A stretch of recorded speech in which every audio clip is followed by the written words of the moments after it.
Welcome to the relay. We're covering today's top boxing news. Okay, we'll start with this tweet from Mike Kopinger that reads, Naoya Inoue and Sam Goodman are finalizing a deal for a December 24th fight in Tokyo for Inoue's undisputed junior featherweight championship.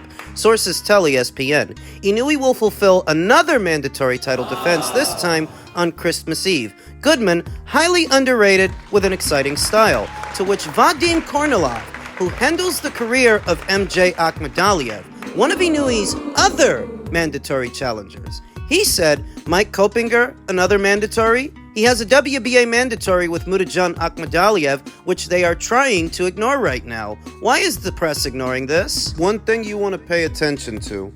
Inoue hasn't been stripped of the WBA title. The WBA has not taken action against Inoue. I saw Eddie Hearn chime in saying, are you going to give him back-to-back passes WBA boxing? They might. He's got more than one mandatory. He's got Sam Goodman, who he already planned on fighting, and he has MJ Akhmadaliev. Now, it would be very bad optics if Inoue knocks out Sam later on this year and he skips MJ Akhmadaliev. That wouldn't look good. But we really aren't there yet. And Inoue is one of the few fighters, one of the rare fighters, where you have to give him some grace. You have to be patient with him. He never avoided anybody in the past. Nope. We don't know that he's avoiding anybody now, because when you're an undisputed champion and you have all the belts, all those belts come with mandatories. He's got more than one. You're just piping up because you expect your guy to be the first priority. Maybe he's your first priority. But not Inoue's. I've seen a lot of Inoue over the years and how his team do business. They move fast. They don't waste time. They have a plan. That is, they make plans. I'm not against MJ getting his title shot, if that's what you're thinking, and I hope that he gets it. But I'm not going to jump to conclusions either. That Inoue's scared of big bad MJ that lost to Marlon Tapales? Stop it. There's a lot of people barking up that tree. That Naoya Inoue tree. You have MJ Akhmadaliev barking up that tree. You have 3-division champion Junto Nakatani barking up that tree. The word from out of Japan is that Mr. Ohashi, who promotes the Inoue brothers, said, with pleasure, when asked if Takuma Inoue's next fight would be a unification fight with Junto. Well, he's fighting Takuma, not Naoya. Talked about this. The fight with Takuma is a precursor to the fight with Naoya, that if he fights Takuma and beats Takuma, he'll presumably move up and fight Naoya afterwards. Long-term plan. Short-term plan. He's got to take care of Sam Goodman, and then maybe after that, he fights MJ. MJ wants his title shot now, though. And I want to motorboat Sidney Sweeney's boobs. Want doesn't get. You gotta wait, buddy. Been beating the drum about this a while. I get it. They want their shot at the big time. They don't want to waste time on anybody else. I get it. It's not like MJ's gonna win. I don't think MJ's gonna win. I think Inoue stops him. That's what I think. And that's a part of why I'm not convinced that Inoue is scared of this guy or avoiding this guy. He's a solid fighter, MJ. Former champion. Good guy, good fighter. But I don't see a guy in MJ that Inoue has to worry about. In fact, I think he needs to worry more about Junto than MJ. That's what I think.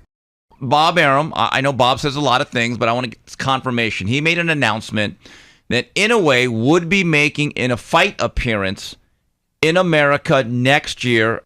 Is all of that somewhat true, at least, Todd? I think it sounds great. Okay. So, but I love it. Yeah. I think it's fucking great. I think it sounds great. Okay. So, was he lying today and telling the truth tomorrow? I mean, where would you rank that among the Bob Arum truth scale? That was completely the truth. So he can do really well there economically, and I think now it's our time to and I've been, I would say the last 3 months been trying to figure out how do I get him here. It's not that I think Bob was lying, so much as getting ahead of himself. Maybe a little too optimistic that they'd be able to get Inoue to fight in America. Once again, even though he's already fought here 3 times, fiscally, it just doesn't make sense. You're going to leave your adoring public, your paying public, where you draw thousands upon thousands of people, make millions in your fight purse, and millions more from endorsements and sponsorships, to come to America to fight in front of an audience that doesn't know you that well, they don't really watch your division, they're overly critical of all things foreign. For what? You could potentially be leaving so much money on the table, and if nothing else, inconveniencing yourself, needlessly, to fight in front of an audience that doesn't even support its own fighters. Think about how many people were critical of Terrence Crawford before he fought Errol Spence Jr. Right? The people who picked Spence to win. Fighting Spence and beating Spence in the fashion that he did, it didn't really silence them and only made them even angrier that they were wrong. So when I think about that, and I think about the people who criticize Inoue for not fighting in America, you're not going to satisfy these people. You know that they're not actually criticizing you for not fighting in America. It's just that's the only criticism they can levy. That's all they could come up with. They want to tear you down, but they don't have enough reasons. That's the only one they could come up with. When you look at it through that lens, these are people that are arguing in bad faith. Now think about this. If you're talking about an American fighter doing in America what Inoue is doing in Japan, well, that American fighter isn't going to leave home base. For what? But you're expecting Inoue to come here. For what? A dwindling audience that isn't all that interested in boxing. They don't even support their own fighters all that much, but you're going to expect them to support you and your show that would presumably be happening here? And what fight here, what fighter here is so big, so important that you need to come here? You got people here so far gone, so stupid, they're expecting Inoue to jump from 122 up to 135 for Gervonta Davis. That's just pathetic. Inoue shouldn't bother himself with these people. I don't think he's going to. The biggest fights for Inoue are in Japan. The Japanese market, the Asian market, is the predominant market for these divisions. The Americans don't like it? Who cares? Who needs them? Their own fighters need them. That's who needs them. They should focus on them. Don't worry about Inoue. He's doing all right. Gervonta Davis is fighting Lamont Cockroach for $80 on Amazon Prime. You focus on that, all right? That's for you. That's up your alley. You focus on that, all right? Don't worry about the lower weights. Don't worry about Inoue. You don't even watch those low guys anyway. Lomachenko turned down the fight for Lomachenko and Gervonta Davis was supposed to be this November. Lomachenko says, I'm out. Shakur Stevenson flirted with it. Free agent. Goes to Matchroom. The Saudi dollars. Zepeda. This guy says, I'm done for the year. My wife's pregnant. I'm not fighting this year. He turns around. Now he's fighting Tevin Farmer. Oh, Baranchik, too. That was never an option. That guy never has come up in any talks with any of these guys. I just went through every big name at 135. They're just no one available. So where do you go from here? 140. If your options dried up at 135, go to 140. Teofimo was free. We've known he was free for a long while now. You could have went up there. You could have saw about fighting him. Instead of bringing up another little guy. Forgive me if I'm curt, but it sounds a lot like CompuBox's Dan Canobio is trying to play the violin for Gervonta Davis, and those criticizing his upcoming fight with Lamont Roach that, well, he tried to fight Vasyl Lomachenko, after 7 years of avoiding him. Tell the whole story, why don't you? Say Shakur went to Matchroom. Shakur went to Matchroom, as if that exempts him from fighting Gervonta Davis. If Gervonta wanted to fight Shakur, he'd be fighting Shakur, whether he's with Matchroom, Matchbox, Jack in the Box, you name it. Did Gervonta actually make him an offer?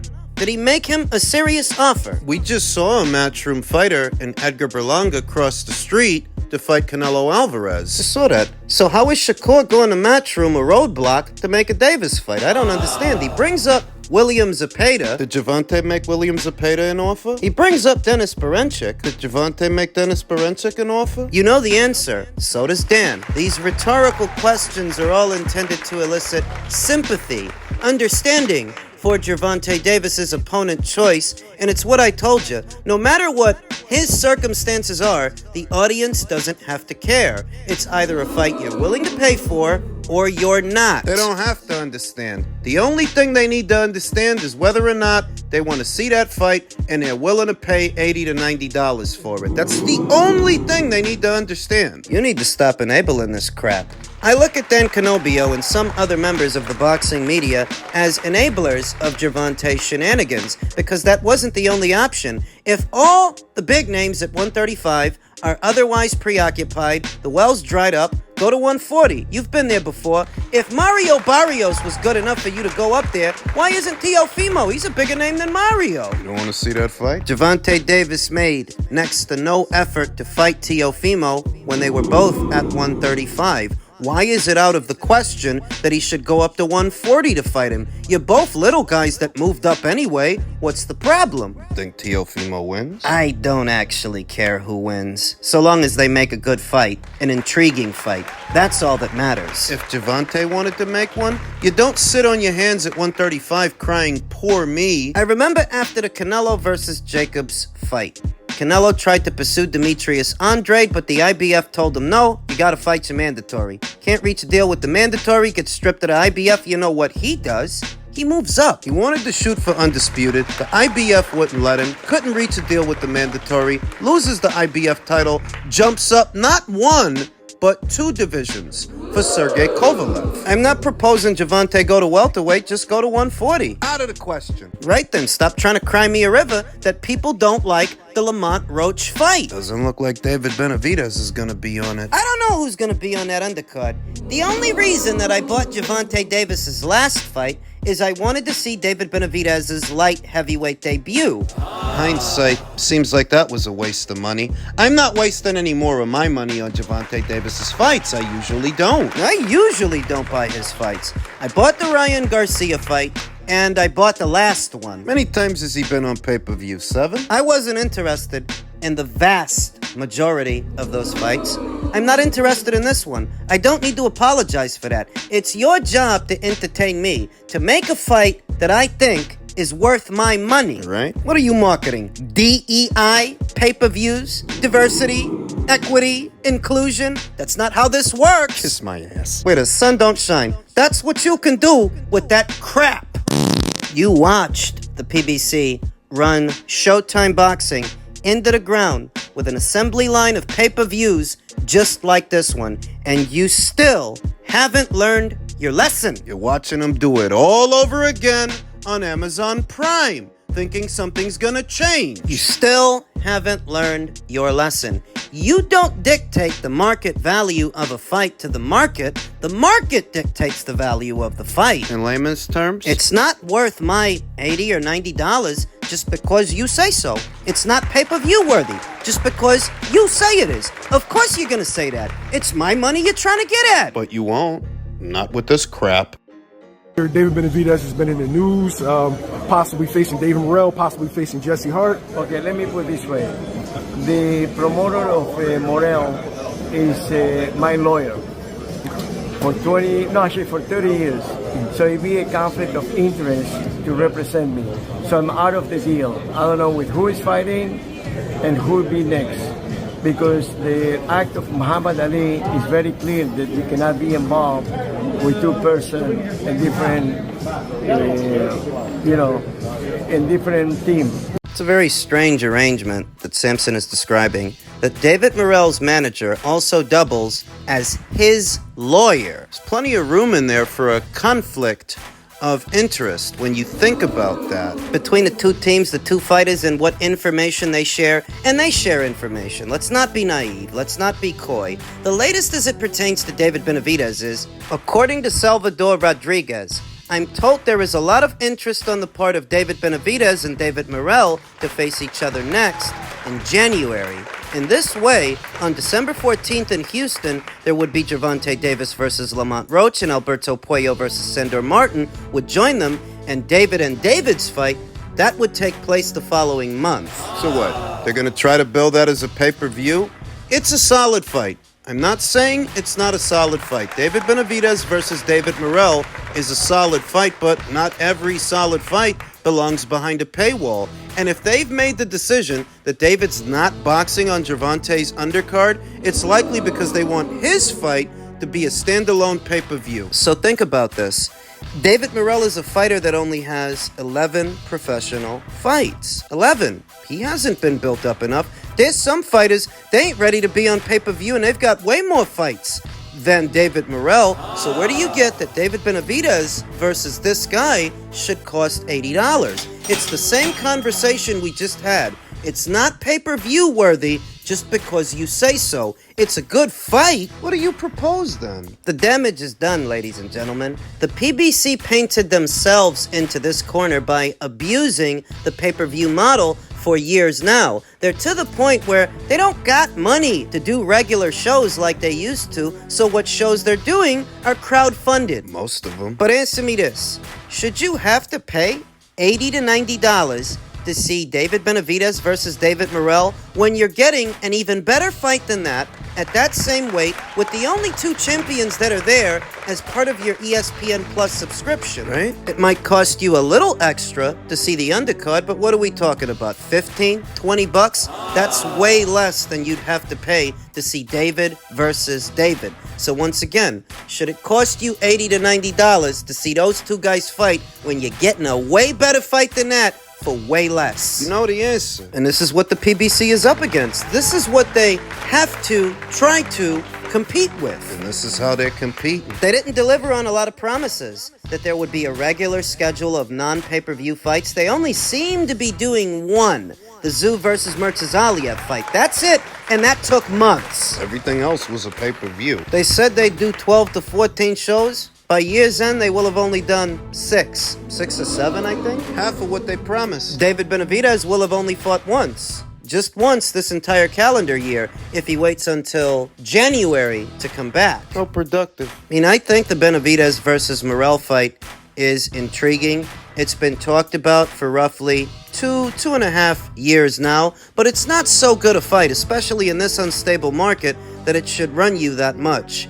It can't be justified. The problem. The PBC no longer have the option to bill fights as regular fights. If they don't bill them as pay-per-views, where's money supposed to come from? If they were still in bed with Showtime, and they were still getting a budget from them, ideally, you would bill this fight as a regular fight, as part of the regular schedule, to bolster ratings on the platform. You deliver those good metrics to the platform, and the platform will subsequently reward you for this when the contract is up. They'll look at the numbers and say, well, these guys brought us great numbers throughout the duration of the deal, so let's give them another deal for more money. Ideally, that's how things would go. But that's not how they went. Their practices have effectively painted them into a corner that I'm not even sure they can get out of. And what if Canelo Alvarez leaves them? What if he's done with them? 2 of the 6 shows they did this year were Canelo fights. What if he leaves? What does that leave them with? Things to wonder about. I think Morrell versus Benavidez is a good fight, but I don't think it's pay-per-view worthy. And if they try to bill it as a pay-per-view, it's not going to sell.